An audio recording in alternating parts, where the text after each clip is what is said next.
What's up, everybody? What's up, ladies and gentlemen, boys and girls, children of all ages? We are back for another week of Just a Fan Podcast.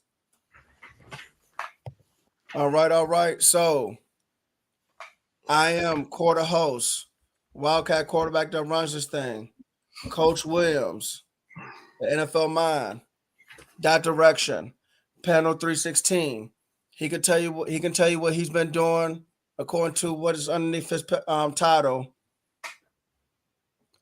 Shooting bucks and driving trucks. It's deer season down here in Texas, and I'm at the ranch, and we deer hunting. I took a break from deer hunting to come and be on this great gawky miracle of internet podcasting. All right, man. All right. So we have some stuff for y'all today. As you can see the title, it says one gone, and we're gonna explain what that one gone means. We have some quarterback movements. We got guys who got signed or guys who coming off an injury reserve. We got guys who got bench. So we got a lot of stuff going on, and we got more. And of course, we always end the show with Pando's picks. So let's get started. A lot is going on in Sin City, man. Raider Nation. It ain't a whole lot. It ain't more than what we expected. But let's go ahead and let's get started with the one gone. The one coach got raided. Josh McDaniels, no longer head coaching the Las Vegas Raiders. They also fired their GM, Dave Ziegler, and I believe they fired their offensive coordinator. They promoted linebackers coach Antonio Pierce, former NFL middle linebacker and Super Bowl winner with the Giants that beat the undefeated Patriots to give them the only loss of the season, to interim head coach. And I think they promoted their quarterbacks coach to offensive coordinator. Talk to us about this Josh McDaniels firing. We saw it coming before the season started. Agreed. It was we had a pool as who's gonna get fired first, Brandon Staley of the Chargers or Josh McDaniels of the Raiders, because we've seen him go be a head coach before, we've seen him fail before, and this is nothing new, especially when you have a lamed up quarterback. That's what I'm saying. So it was bound to happen. It was just a matter of when. It wasn't a matter of if. It was a matter of when. Josh McDaniels is not a good head coach. He's a pretty decent offensive coordinator. That's about it. Now, he'll probably wind up back in New England if they don't fire Bill Belichick this season. Because just like the dad on the prodigal son parable, come on home, son. You notice all those guys that be getting fired, get they New England assistants. They go get head coaching jobs. They get fired, and Bill welcomes them back with open arms. With open arms. So wait for it. Wait for it. Just wait. You heard it today on November 7th, 2023. Don't be shocked if Josh McDaniels is not the offensive coordinator for the New England Patriots for the 24-25 season. Yeah, man. Look, Josh McDaniels did not work out in Denver. He goes back to the AFC West, and it doesn't work out for him and with the Raiders. And Mark Davis was not afraid to fire him. He didn't let money hold him back or anything. It's because it does cost him. Because I think it was a 3-year contract, and he wanted to see progression, and he didn't get progression. He got regression. So, GM gone, head coach gone, offense coordinator gone, and we're gonna talk about it in a few minutes, but it's a quarterback change also in Vegas. So, it's a lot. It's a lot going on. It's a lot. It's a lot now. We saw that coming too. Yeah, and we're going. Like I said, we're going to discuss that soon. I'm hearing that Bill Belichick.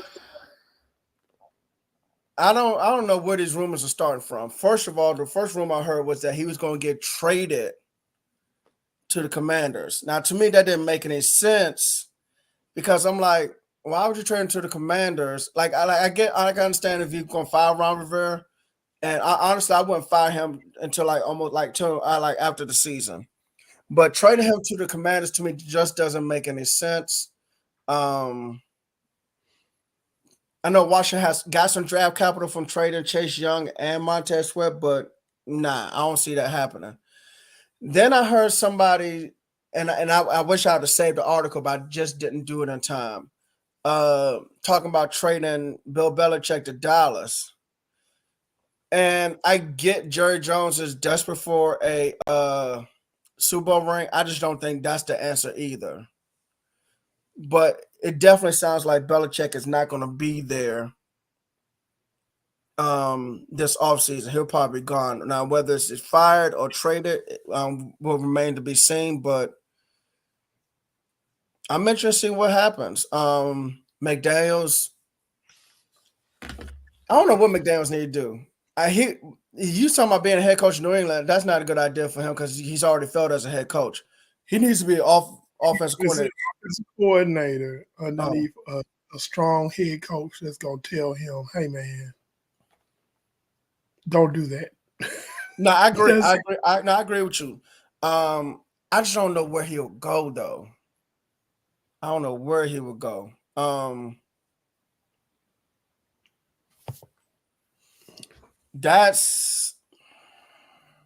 And my question to you is, that's a good point. Did Josh McDaniels, was he successful because of Tom Brady? Could be. So it could be the Brady effect.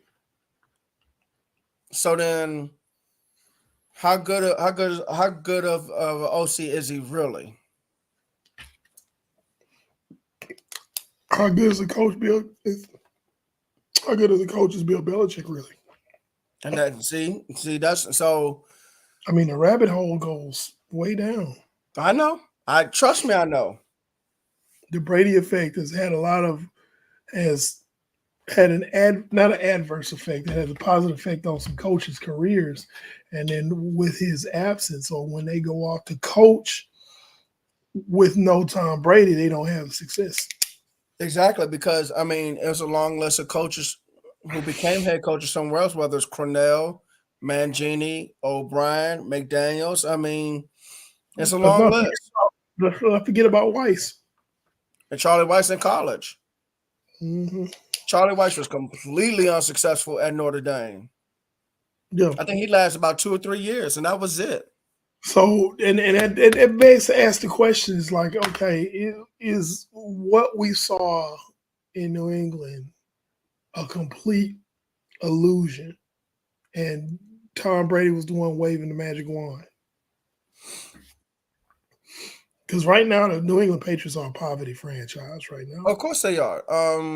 As a matter of fact, it don't look any better anytime soon. They have, if I'm not mistaken, because I screenshotted this, because I was going to mention this later on in the podcast. If the season was to end now, they would pick number 5 overall. It's been a long time Since we've seen New England pick 5th overall. Can you imagine picking Yes. 5th overall. New England, What I'm after trying to. all this time, Yep. picking 5th overall. This is where we at now because Tom Brady's been out of there for what? This is 4th season away from New England, I think. Yep. So we're now at a point where we're picking 5th overall. You drafted a quarterback in the first round of Mac Jones. You gave him nothing. And I don't think I don't think even if he had weapons, he's really that good. Y'all know how I feel about Mac Jones from the draft. Right. No, and I get it. I get it. Hey, he was drafted. I was like, And to me, what's also stunning about New England, I know we're all over the place, but defensively, they've looked bad this year. mm-hmm. And I'm not even just talking about what Dak Prescott did in New England early in the season. I'm talking about what you they're call not it. they're not a good team. Sam Howell had a field day against Yes. them. Yes, they're not a good team. They are not a good team. And remember, we used to glorify Bill Belichick's defenses. Things look bad. It looks bad. So, I can never remember seeing a Belichick defense look so bad before. I'm just like, wow.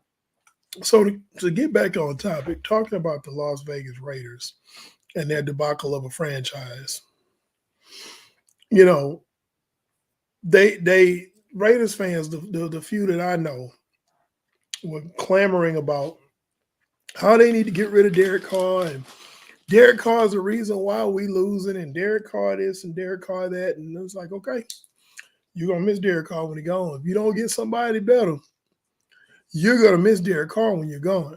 Oh no, we not. Enter Jimmy Garoppolo. Let's segue to that. Let's go to Who quarterback movement. Who is a walking illusion of a quarterback. Because people have argued me down about Jimmy Garoppolo's tenure in San Francisco.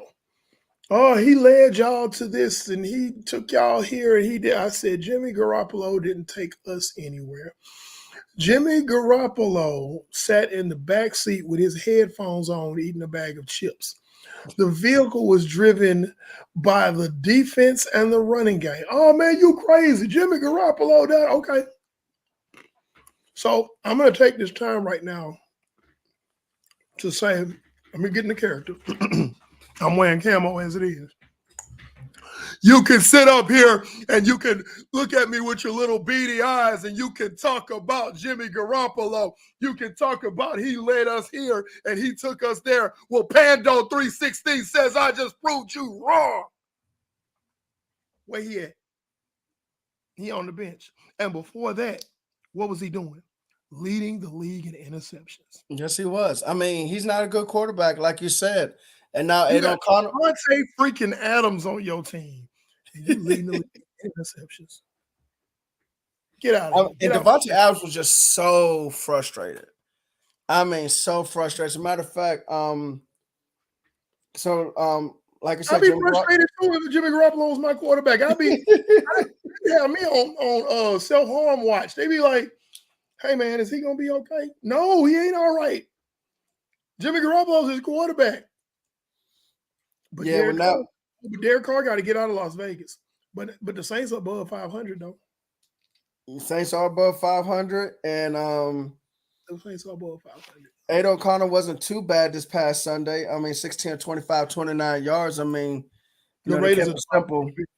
At the bottom of the division. I know. They're 4-5. They ran the ball. Devontae Adams had a few catches, but it wasn't nothing major. Looking at those numbers, but I think over time it'll get a little bit better. How much better? I don't know, but I can't see Adon Connor being too much worse than Jimmy Garoppolo. No, he's probably better than Jimmy Garoppolo. Well, I'm sure he is. Let's put it this way: we know the upside is higher than Jimmy Garoppolo. Appreciate it, Twan. We know that for a fact. Yeah, no, but yeah, I think I said and continue to say it's our whole line and coaching online has played better than. Oh, Titus is talking about the Saints. Yeah. The point is that the Saints are doing better than the Raiders. Yes. So it's an indictment not so much on the Saints. We're not really talking about the Saints. We're talking about how Raiders fans were on their high horse wanting to get rid of Derek Carr, and now they're trying to figure out who's going to be their quarterback. That's the issue. Yeah. Well, I'm sure they're gonna spend the rest of the season looking at Aiden O'Connell and try to figure out if he's a quarterback of the future. If they got to get one in the They got to first figure out. round. They got to figure out if Antonio Pierce is their coach. That too. Now I may be ahead of myself. Even if he's not a head coach, I would at least have him as a defensive coordinator right now. Well, I would try him out as a that's a DC. discussion. That's a discussion that could be had. Yes. I'm just saying.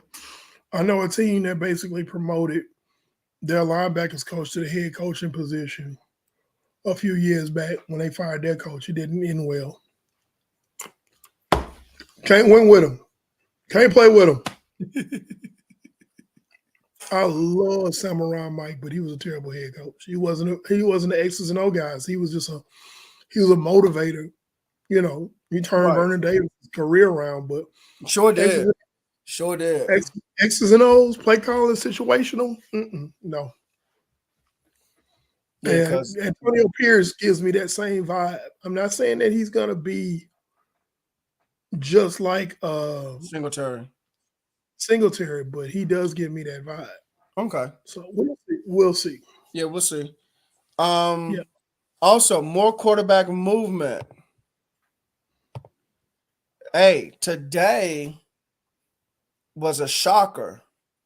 Now, what I want you to do, Brandon, before you go into your segment, quarterback waggle or quarterback boot, I need you to explain to the layman what you mean with that, because the layman in football, they're like, what does that even mean?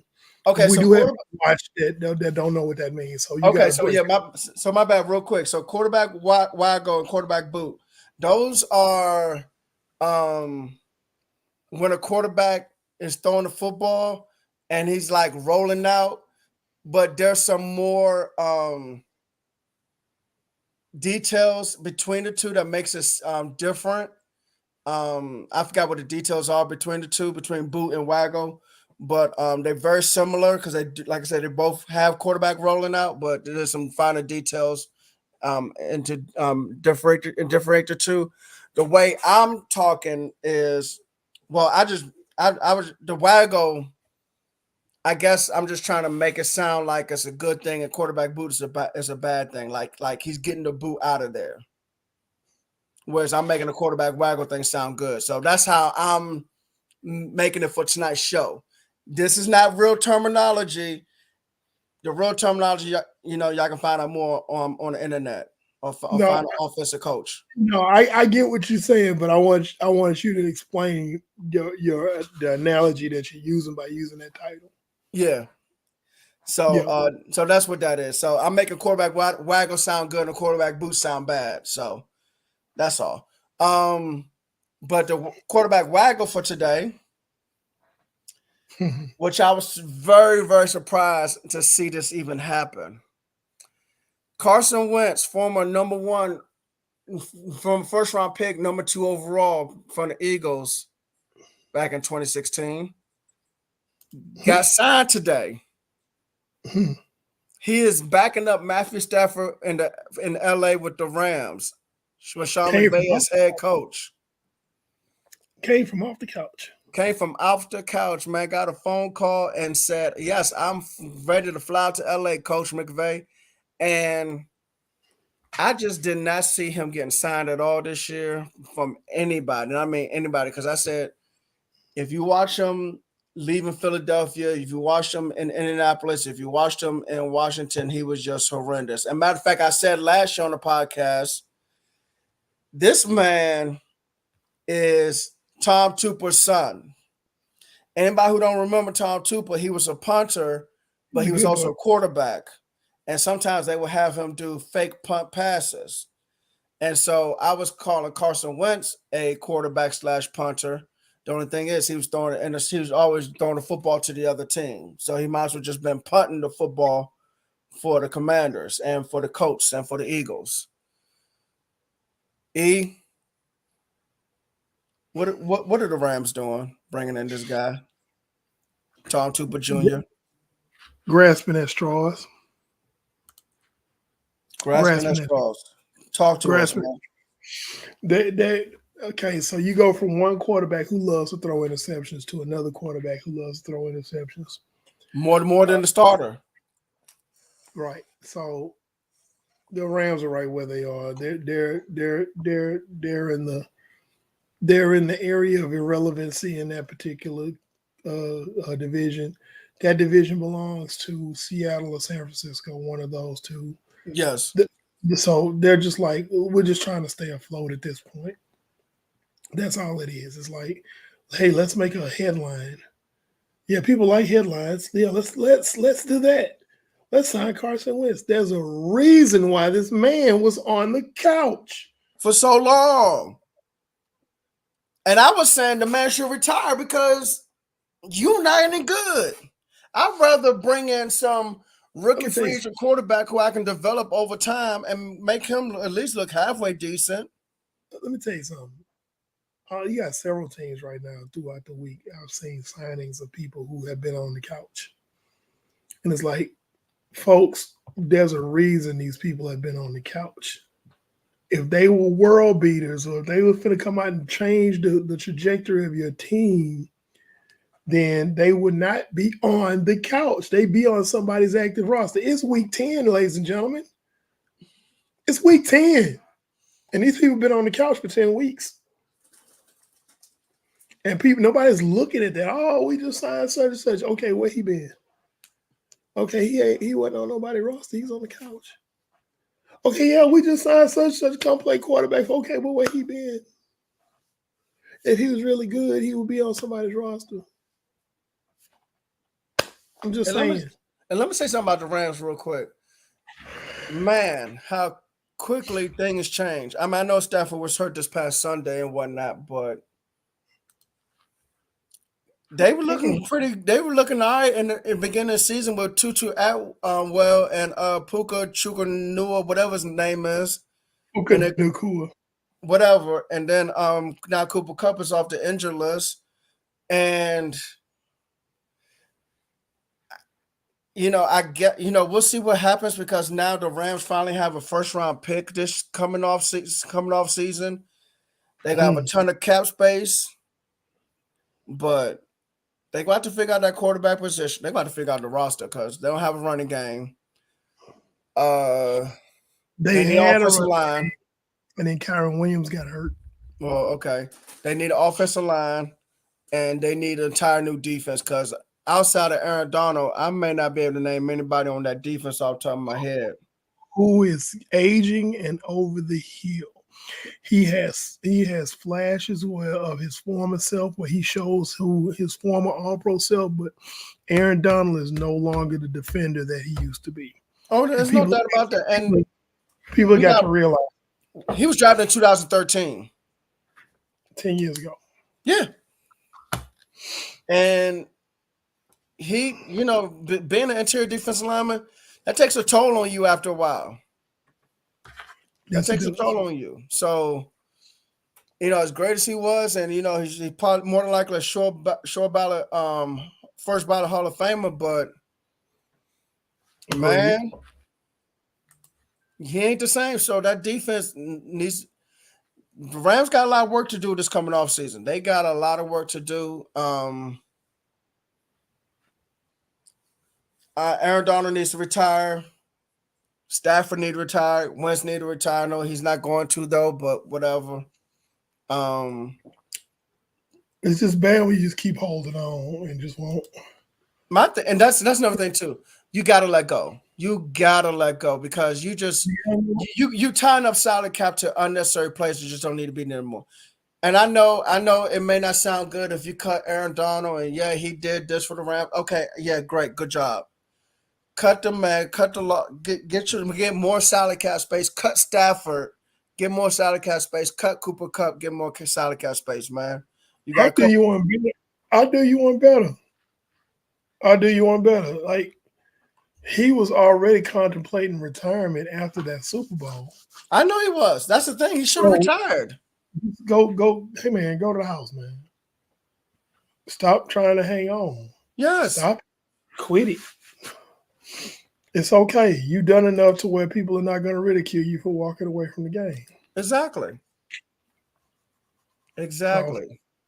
Yeah, it's time to be done and over with that Rams team, man. Matthew Stafford, 8 TDs to 7 interceptions. That is not a good ratio. And probably could have had more interceptions. Because he knows how to throw it. He knows how to make DBs drop interceptions. He knows how to do that.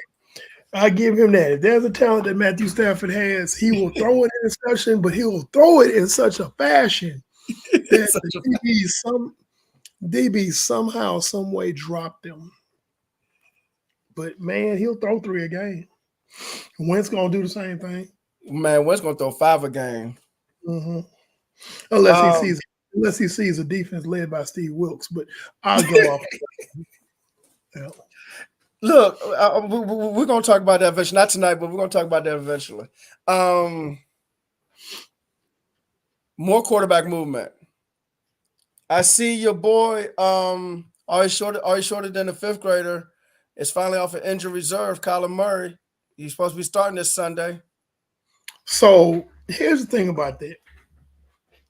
We paying you all this money. You need to get out here and do something. And Kyler Murray is like, oh, what? You can't get rid of me. Nobody wants to trade for me. It's in his best interest to go out and play the best he can these last weeks of the last 7 weeks of the season, 8 weeks, excuse me, of the season. Because as of right now, there's no market for him. There is no market for Kyler Murray. One, because he's considered to be injury prone. 2, his football acumen, because it's been widely reported about, how he does not study enough.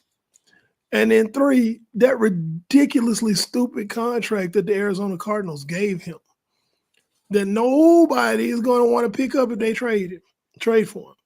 Even if I got a mild interest in Kyler Murray. What's his contract? Oh, no, never mind. I will pass. So, yeah. And he'll go out there and he'll play and he'll run around like a fifth grader that stole somebody's phone and a toddler, excuse me, that stole somebody's phone, and he'll make a couple of plays, and then the people that don't know about football will be like, "Oh, Kyler Murray's back," yeah, this is great, and they'll still be bad. They'll still be bad. Let me say this. This is very, and like I said, I agree with you on this. This is very important that he performs better than he has in the past. It's not just performance.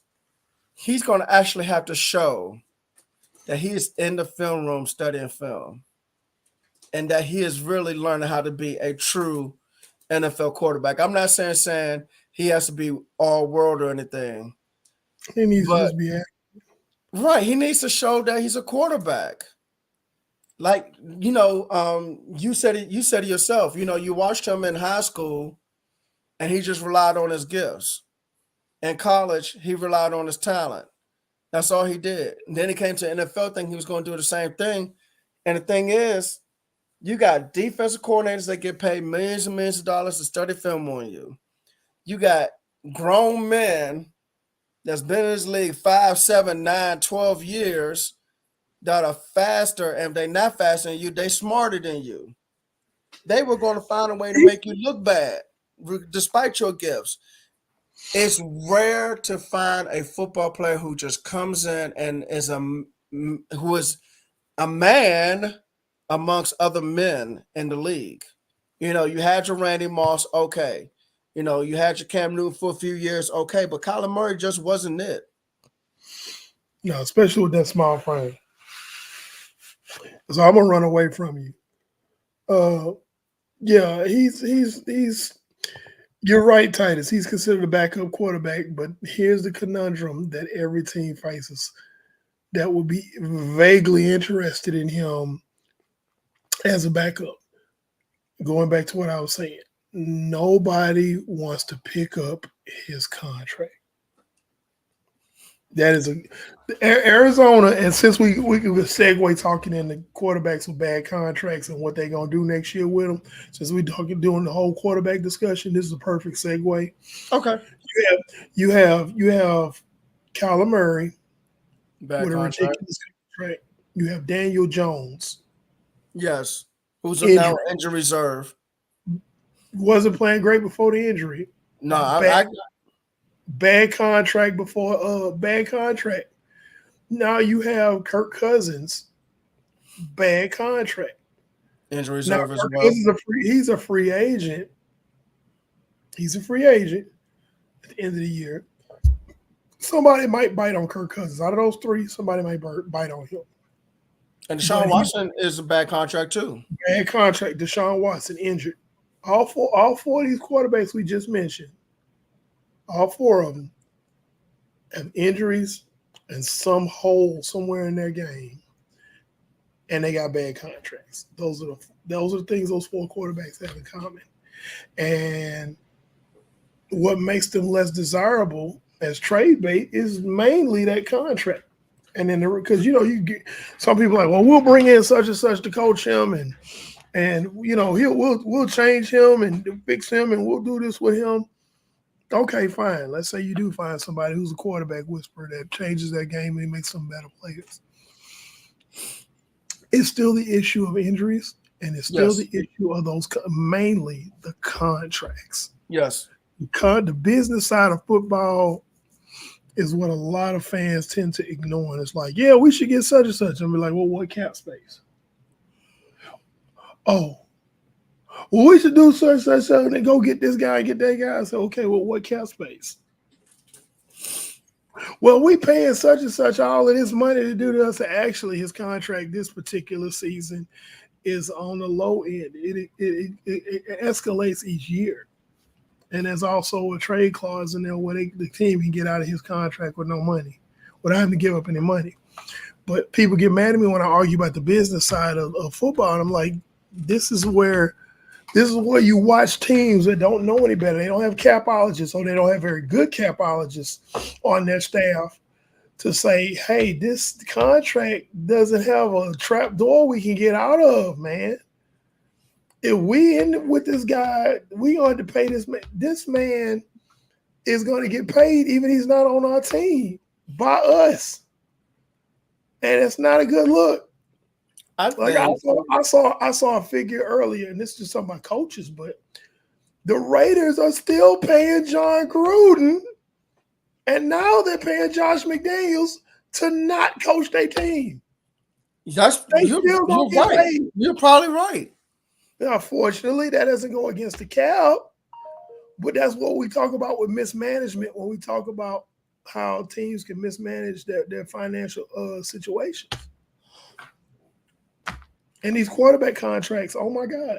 There's only two quarterbacks right now that have just these exuberant quarterback deals, contracts that are playing up to their deals, and that's Lamar Jackson and Joe Burrow. They're the only two that's really playing up to their contracts right now. This year, so far, yes. They're the only two. And actually, Joe Burrow bounced back because he was struggling the first 3 to 4 weeks in the season. Now he's out there balling. Well, he was struggling because he's injured, but now that he's healthy, because I had a bunch of people talking, in our NFL group. Those Ravens fans. Those Ravens fans. They paid Joe Burrow all that money, and look what he's doing. I say he injured. I said, y'all talk all I know. I said, Lamar Jackson have a bad calf. He ain't gonna better do what he can do. But y'all gonna call us haters if we bring that up. So do me a favor. Here's a cup. And then we're gonna pour it full of shut the hell up until he's healthy. And you drink all of it until Joe Burrow's healthy. And then now Joe Burrow's healthy. Now he carving up people. Yes, he is. So, that's what it is.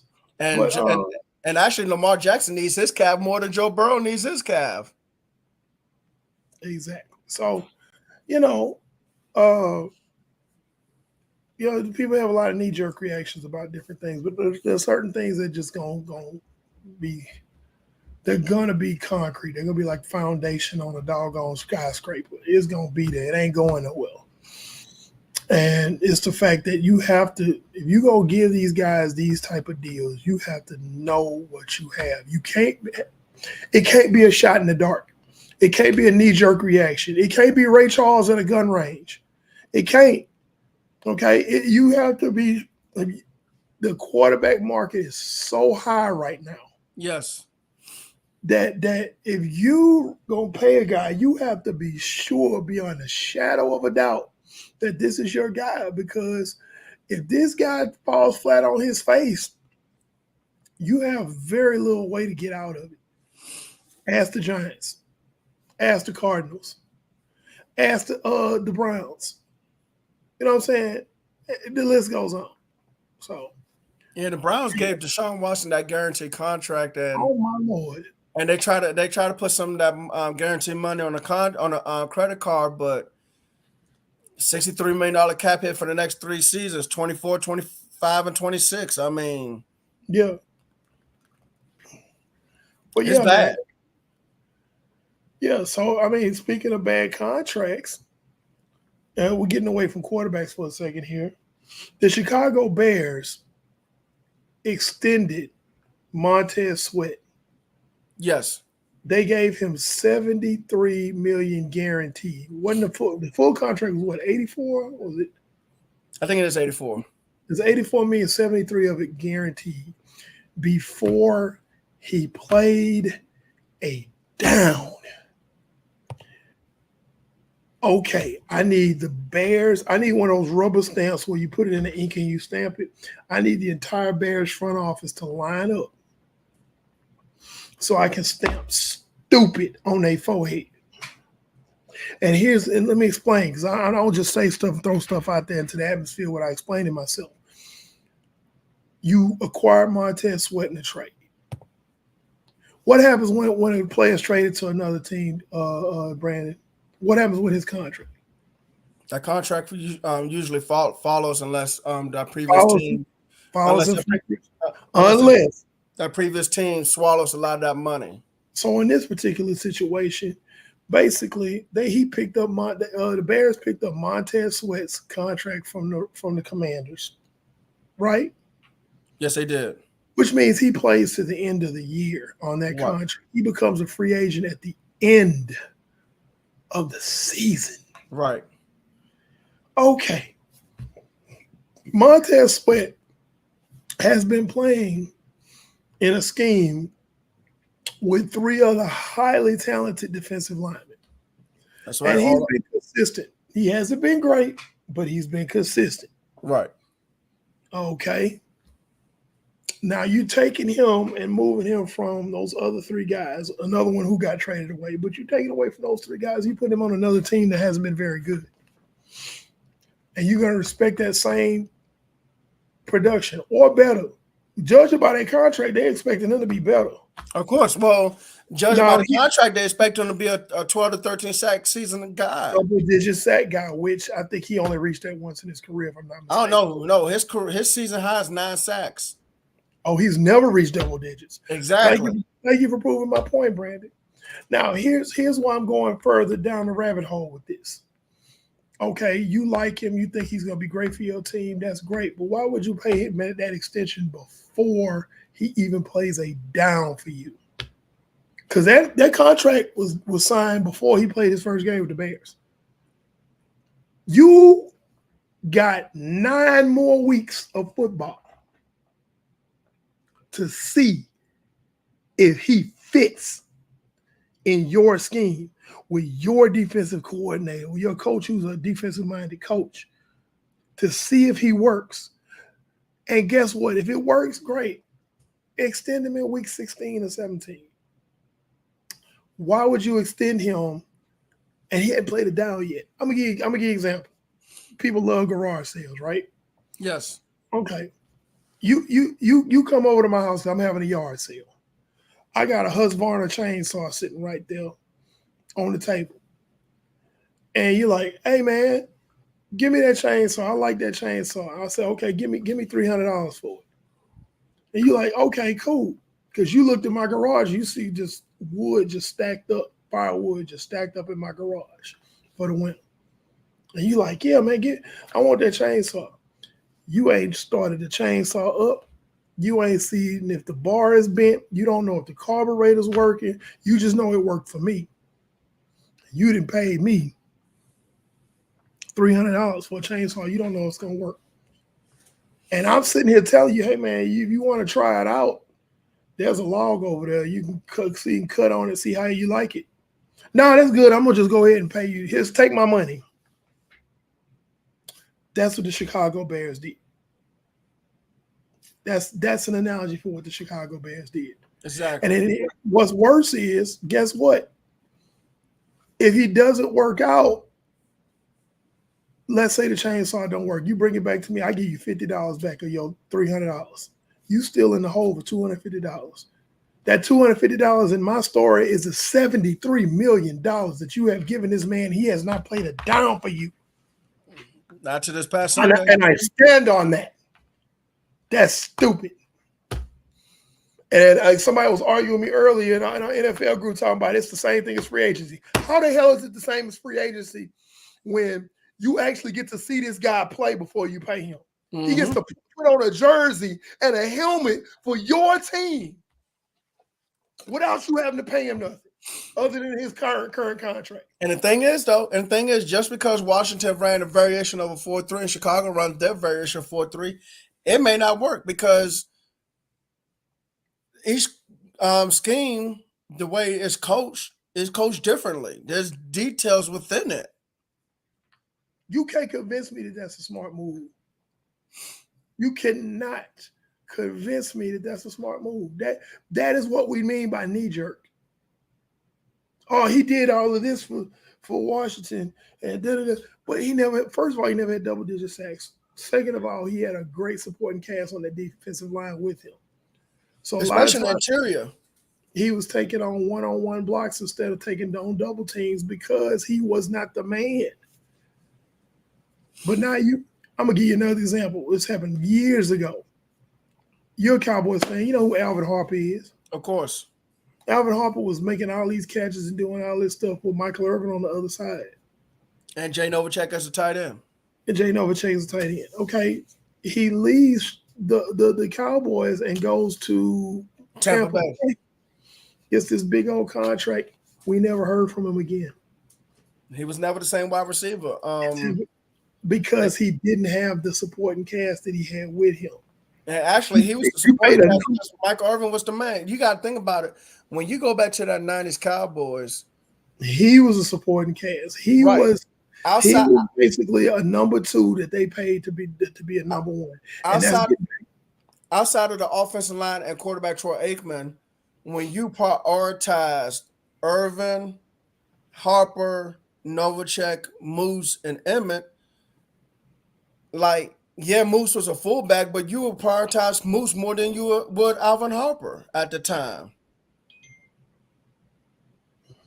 Now, today's NFL, Harper would be more prioritized than Moose because of position. Well, yeah, and also because Trent Baalke broke the doggone. You ain't gonna let that go. He messed the market all the way up. Well, for wide receivers, I know he did with Christian Kirk. Oh my God! So I want to get into that, but last thing, and I'm gonna get off of this. The Bears unnecessarily extended Montez Sweat. He wasn't going anywhere. You're gonna get a chance to watch him play for you for the next 8-9 weeks. You're gonna have an opportunity to watch him play and then make a decision. Exactly. And he's like, okay, you know what? And guess what? You don't have to wait to the end of the season to extend him. You can extend him at week 17. You can say, you know what? Yeah, you done balled out for us. You're not going into free agency. His $73 million got guaranteed, provided he does that. But that's bad management. The business side of it is dumb. It's dumb. All right, I'm ready to move on. Man, the only other thing that happened amongst quarterbacks is that Tannehill has been benched in favor of rookie Will Levis. I can see that. Tannehill is a free agent after the end of the season. It'd be interesting what happens with him. He gonna be a backup somewhere. Yeah, but yeah, he'll be a backup, and we'll see what Will Levis does. At this point, Will Levis, right now, and he can turn into a pumpkin. But right now, he's playing way better football than Ryan Tannehill, and he's younger, so he has an upside. Because yes, young quarterbacks, you can still mold them. yes. We know who Tannehill is now. Um, I felt like Tennessee should have moved on from him after that playoff get lost to Cincinnati when he threw those 3 interceptions. Because Absolutely. I was like, bro got sacked 8 or 9 times I don't that know. game, I don't know how he wound up back there. I don't know. But they were and smart enough to go ahead and draft Will Levis when he fell to him. And now I'm gonna be and honest. I wonder what they're gonna do with Malik Willis, man, because I mean he's still there. That's what I was about to say. I honestly don't know what the situation with that's going to be because you brought in 2 young quarterbacks. One was going to get left by the wayside, but that's fine. Malik Willis can go somewhere else. He's still young. He doesn't have a whole lot of film. He goes somewhere where they can develop him more. That's great. You know, But it's what's to say Will Levis won't fall flat on his face for this season is over? no, that's true. That's true. I was gonna say, and see, it's too bad Kyle Shanahan's not a good developer of quarterbacks because, Man, don't get me started. dude, I, I mean, I'm not 49ers fan. I wouldn't, but if I was in the front office, I'd be like, forget Sam Donald. Let's trade for Will Levis. Because If he's not gonna be a starter, and Tannehill's gonna walk at the end of the season, like his value and where he was drafted, he can't be no more than a 5th round pick or 4th round pick at best. hindsight is 2020. So yeah, give me that. Malik Willis. I'd rather have 2 young quarterbacks that have upside than somebody we know exactly what they are. I agree. I agree. And at this point, you brought up Sam Darnold. If Sam Darnold has to come on the field and take snaps for the San Francisco 49ers, and I ain't talking about victory formation, just close the game out. I'm talking about has to come take meaningful snaps. The 49ers season is over. Mm-hmm. It's over. So, yeah. Talking about quarterbacks who are having a field day right now. I like to talk about Pat Mahomes. He's winning in a different way. Yes. He's not bombing people anymore. They're not blowing people out. But the difference is that Kansas City's defense is probably better than they've been in the last 2 or 3 years. They're playing better defense. They're running the ball a little bit better. So now Kansas City has become more balanced. And Pat Mahomes doesn't have to go out and throw for 400 yards anymore and win games. He can go out there and win games, throwing 2 TDs and going from there. Because exactly. it's folks at home, I need y'all to look up 2 words if you don't already know what this is. Complementary football. When you have a good defense or your defense is adequate, you don't have to ask as much from your offense. When you have a good offense, you don't have to ask as much from your defense. When both of them are pretty good, you have balance, and it's called complementary football. And that's what's going on right now in Kansas City. People are like, well, Kansas City's not as good as they used to be. No, they're still a very good team. They're just winning differently. Exactly. They're just doing it a different way. Beforehand, they were using screwdrivers. Now they're using hammers. That's it, or vice versa. Hey, look, and I mean, because they're playing complementary football, it's a lot more substance in it because now it's like, hey, we're going to need this defense in cold weather. We're not going to always be able to air this football out. Now, do I think they still need an alpha dog receiver? Yes. I still feel like that's still a need, but right now they're doing well. So, Yes. uh, moving on. Uh, Dak Prescott probably played one of the best games in the last 3 years. This past Sunday night, and still lost the game. Statistically, that's one of his best games. 374 yards, 3 touchdowns, no interceptions, and still lost the game to the Eagles. Like, who do you put that blame on? As a Cowboy fan, who do you put that blame on for losing that game? I know who I do. Um, I'm gonna ask your opinion on that. a lot of it goes to Turnstile, who just looked bad at right tackle this past Sunday afternoon, evening hours. He gave up 4 sacks and gave up like 12 pressures. He had a real bad night. Um, that's one. Two, I usually don't blame officials for a lot of stuff, but there were just a lot of terrible calls against Dallas. Um, I don't understand how in the world you pick up a flag on illegal use of hands to the face when it's obvious on camera. Um, I don't know how in the world you call pass interference when the football is not catchable.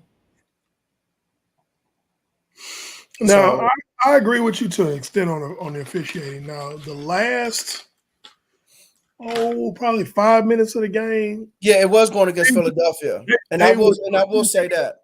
they were trying to make up for every bad call that they That's what down it seemed like too.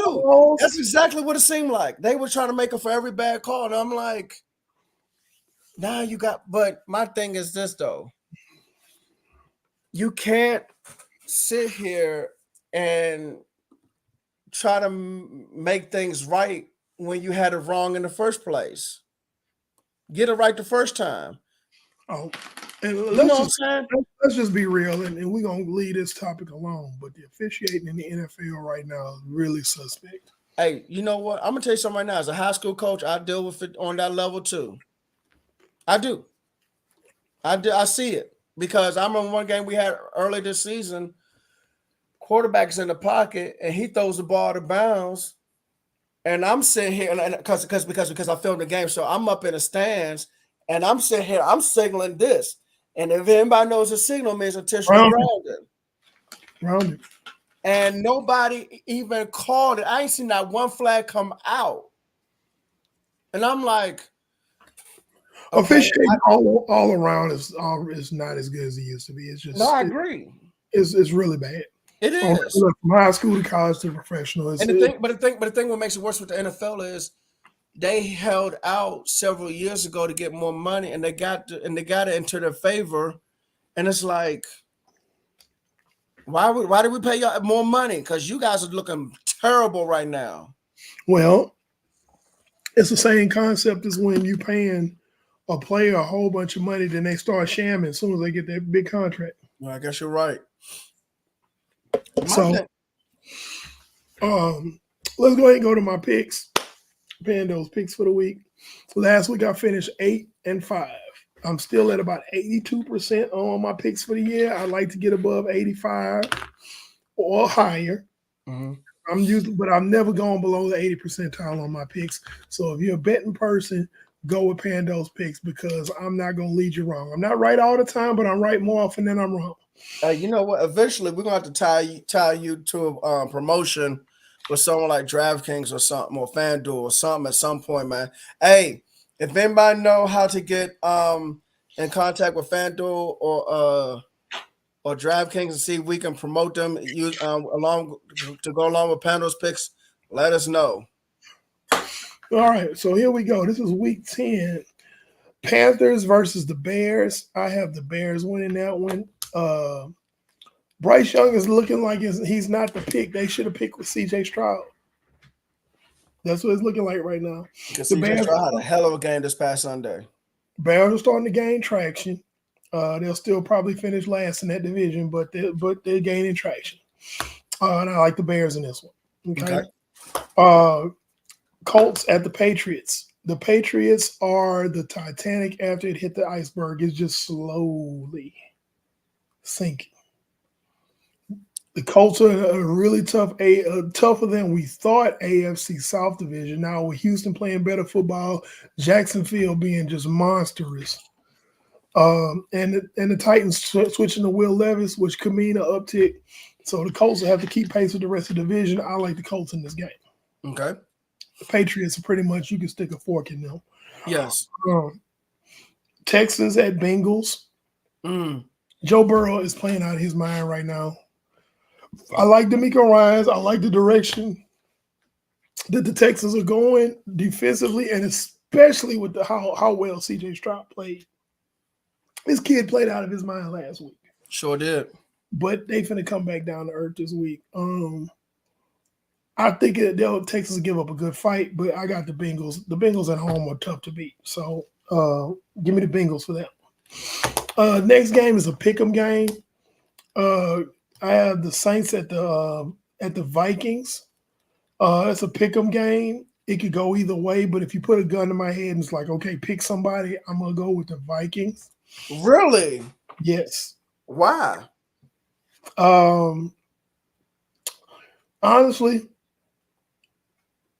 Josh Dobbs has this magical thing happening with him this season. I get it, but I'm looking at the rosters and I'm like, And they're at I home. like the Saints roster overall better than I like Minnesota's. the Saints rosters. I like the Saints defense. There's so many reasons. This is a gut thing. I'm going with my gut on this. I could be way wrong. Common sense to say the Saints should win this, but the Vikings are at home, and the Vikings are very hard to beat at home. On top of that, so Okay. Even without Kirk Cousins and Jay Jetta, Green Bay at the Steelers. I like the Steelers defense in this one. I like how Jalen Warren and Najee Harris are running the ball really well. And you throw in a couple of throws from Pickett every now and then to keep the chains moving. And of course, that Steelers defense, which is fantastic. So I like the Steelers over Green Bay. Okay. This is another pick'em game. Titans at Bucks. Again, we don't know what Will Levis is. So Right. I'm gonna, but at the same time, we know exactly what Baker Mayfield is. Turnovers. And we waiting for that game. We Yes. waiting for that game. That game is yet to happen. It's going to happen. You It's mark gonna my happen, word. man. It's going to happen. This could be the game where Baker Mayfield says, I'm going to show you. Like you remember on Scooby-Doo when they catch the monster at the end of they say, let's see who's really behind this. And they pull the monster's mask off. And it's Mr. McCorkle. And I would have got it to him if I'd have gotten away with it if it wasn't for you meddling kids. And that dog. And that dog. That's Baker Mayfield. I'm waiting for them to pull the mask off. Mayfield, that's really you. Yeah. But the Bucks are at home. My gut's telling me Bucks, but this could go either way. Because You know what? Will Levis could go out there and do something crazy. We're gonna have Derrick Henry versus that Bucks front seven. Yeah. That's good old school football right there. Probable force meeting the immovable object. So, okay. 49ers at Jaguars. Until they show me otherwise, I have zero faith in this 49ers team, especially the defense. I'm gonna ask you a question. I know Steve Wilkes. I know you're tired of Steve Wilkes. Is the additions of Gregory and Young enough to not overpower so much, but just enough to outplay the scheme of Steve Wilkes has implemented? Because let me tell you something. I think if you guys can stop the run, we can't stop the run. Huh? We can't stop the run. Because I was gonna say if y'all can stop the run and keep teams behind the chains and make it third and long. Man, you put Young, let them out in third and Bosa out there on the field, man. Let me tell you something, man. I will have a field day. The Niners have gotten teams in third and long and let them out. They let teams convert 3rd and 16, 3rd and 19. because But Steve that was Wilkes was that was before terrible. That's before Young and Gregory got there. Come on, man. Come on. Let me tell you something. I ask you to cook Thanksgiving dinner, right? Uh-uh. I give you $1,000 gift card to Whole Foods. And I give you my grandmother's recipes from both sides of the family.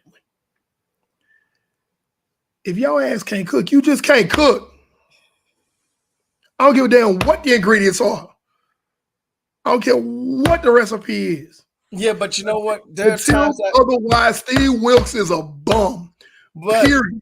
but there are times that I think players can outplay the scheme, That and I turkey feel ain't like gonna cook and I itself, feel like Brandon. huh? That turkey ain't gonna cook itself. I know it's not gonna cook itself, If you don't but take the turkey out the damn oven, it's gonna burn. I know. It's gonna be dry as hell. Come I on. don't care. It could be a butterball. I don't care. At It's some gonna burn. It's gonna be dry as hell if you don't take it out the oven. at some point, somebody's got to rise above that scheme, man. Somebody, Against Jacksonville. Thank you. even if it's not That's why I'm Jack, just picking Jacksonville. somebody. I'm looking for the Niners to drop their fourth game in a row. I'm looking for Steve Wilkes and Kyle Shanahan to possibly be on the hot seat after this. Because why the hell, going back to bad contracts, why would you extend Kyle Shanahan at the beginning of the season and he ain't done nothing? Because he's done more than a lot of coaches in the NFL have done. I will say that But the now. goal in San Francisco, just like the goal in franchises like San Francisco, Dallas, Philadelphia, Kansas City, the goal Pittsburgh. is to Pittsburgh is to win the Super Bowl. No, that is true now. You have certain franchises where that's the expectation. No, I get it. Trust me, I get it. So, like, I don't like them winning this game. They're on the road on the East Coast Oh, again. against Jacksonville, You know what? I'm gonna say something real quick. who's lighting it up right You now. guys, with all that traveling, is not helping you guys at all. That's why I made the pick that I made. And Now, I'm gonna tell you something. the only thing that could help them is the fact that they're coming off a bye. Everybody's rested. Yeah, Everybody's yep. fresh. But guess what? So is Jacksonville. Oh, Jacksonville's coming off a bye. Oh, damn, that's right, they are. Golly. And they're at home. Yes, yeah. So they had to go nowhere. And Steve Wilkes is our defensive coordinator. Yep. What I was gonna say. Yeah, I think Warren Sharp was on to something on Twitter regarding you guys having to travel so much. That can hurt. It didn't matter because if you're gonna travel, you know the old saying, if you're gonna travel, you bring your running game and your defense. That's true. We got the running game, we ain't got no damn defense because Steve Wilkes is an idiot. Period. I'm not gonna sugarcoat this. Right. And the reason why Brock Purdy was struggling the last 3 games because the defense played so terrible. Again, going back to those 2 words, complementary football. Because before the fourth quarter, in all 3 of those games, before the fourth quarter, Brock Purdy was having a great game. 85% completion percentage. 9.1 yards per attempt. Defense started giving up points. Young quarterback. I need to start pressing because my defense ain't doing a damn thing. So I need to try to make every doggone throw. I got to win the game with every throw. What happens? He throws interceptions. Yep. He makes boneheaded plays. I'm not defending those boneheaded plays, but back when he knew his defense had his back and he could trust his defense when D'Amico Ryans was running it, it was like, okay, you know what? I'm not going to make a dumb throw. I'm going to get rid of this ball. We're going to punt. The defense is going to get it back to me in 3 downs. Yep. But he doesn't have that luxury anymore because you have a defensive coordinator who has all the ingredients that he needs to have a top 3 defense and cannot produce. You are the worst type of coach ever when you have everything that you need and you can't get it done. And you can't get it done. So, yeah, I mean, I don't like picking against my team, but until they show me a change, like it's they traded for Chase Young, okay, and you still got a terrible defensive coordinator. If D'Amico Ryans was still a coordinator, if Robert Saleh was still a coordinator, and they traded for Chase Young, I'm like, boy, they about to eat. Ooh, it's about to be real. But I don't trust his defensive coordinator. He's shown that I can't trust him. So that's why I got the Jags over the Niners. Okay. Now, I pray to God I'm wrong. I hope they go out there and tear Jacksonville out the frame. But not at the level Jacksonville's playing right now. Gotcha. I don't trust it. All All right, right. moving on. Browns at the Ravens. That's the Ravens. That was almost a stone cold lock if it wasn't for the Browns defense. The Browns defense is very good. Yes, it is. They're gonna give the Ravens a hard time, but I got the Ravens winning this game. The Ravens are at home.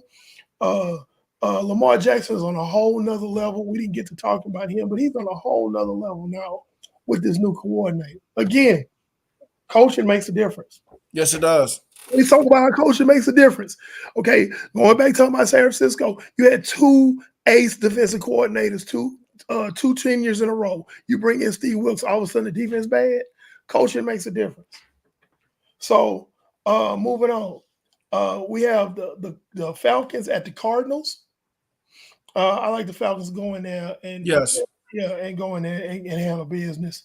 Lions at the Chargers.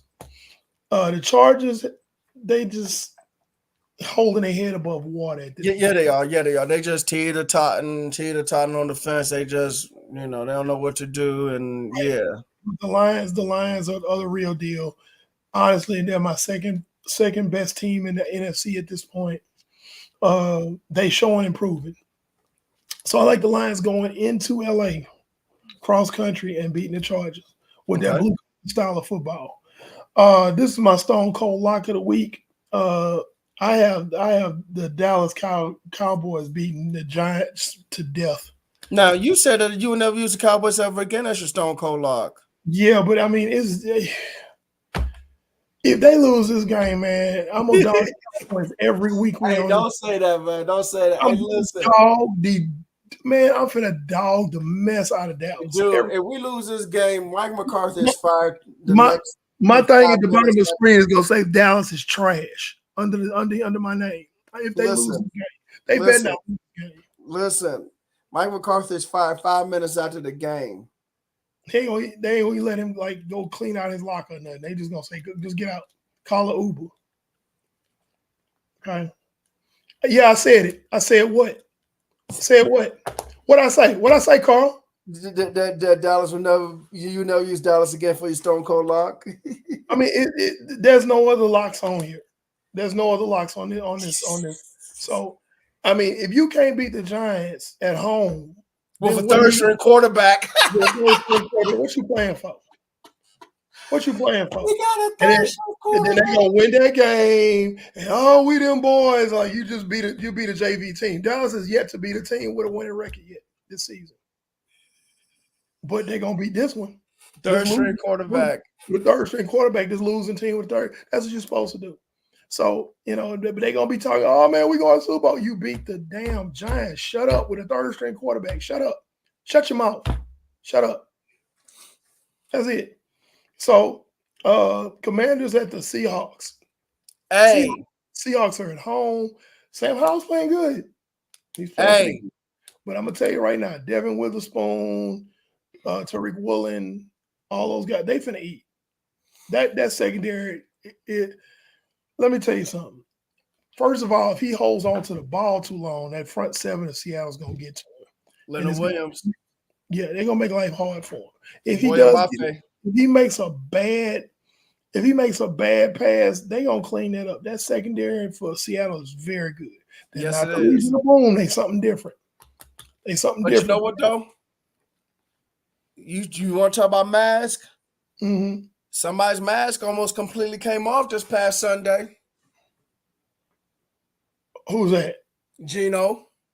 No, Gino been with him. He is what I said he is. What I've been saying he is, and everybody arguing with me.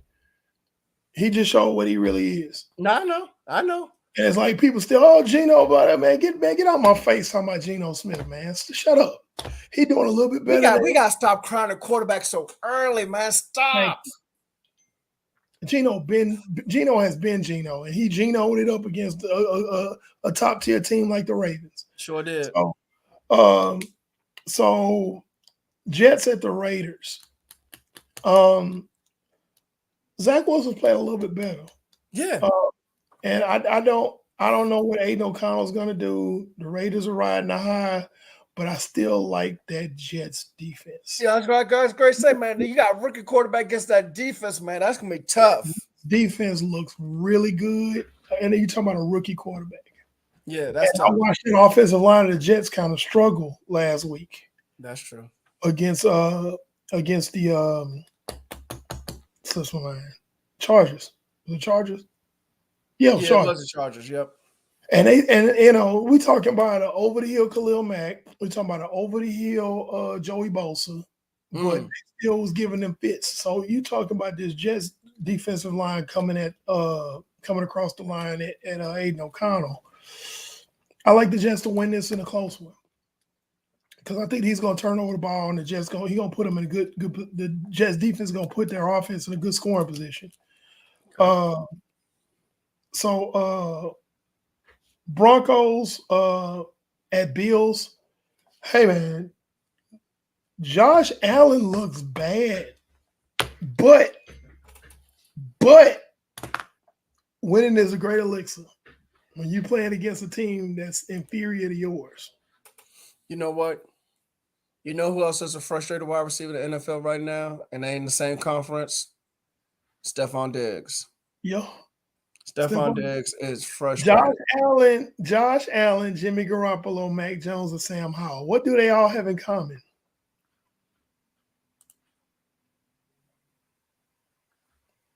You want me to say them names again? Say it again. Sam Howell, Mac Jones, Josh Allen, and Jimmy Garoppolo. What do they all have in common? Interceptions? They are currently tied and leading the league in interceptions.